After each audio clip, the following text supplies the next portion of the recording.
This is the Lone Crater YouTube. We hope this video helps.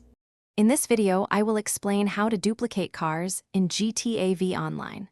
First, you will need an arena workshop with a mechanic and an Avenger or mobile operations center with vehicle storage. Park a car you wish to duplicate inside your arena workshop. Make sure you also have at least one custom vehicle ready to modify, as this is essential for the glitch. Having these items prepared is your crucial first step. After setting up, drive the vehicle you want to duplicate into your mobile operations center or Avenger. Then, exit the vehicle and immediately run out of your MOC or Avenger back into the arena workshop. From there, hop into any other personal vehicle you own within the workshop. Drive this second vehicle out, then drive it back in quickly to trigger the duplication. It takes a little practice to get the timing just right, so be patient.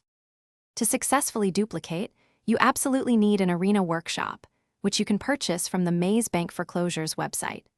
This property houses your custom vehicles and your mobile operations center or Avenger. These large vehicles are essential for the glitch as they have the internal vehicle storage required.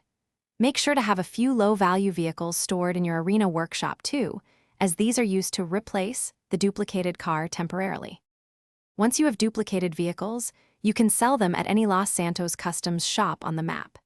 It is very important to sell only one duplicated car every 48 minutes in real time, which is one in-game day.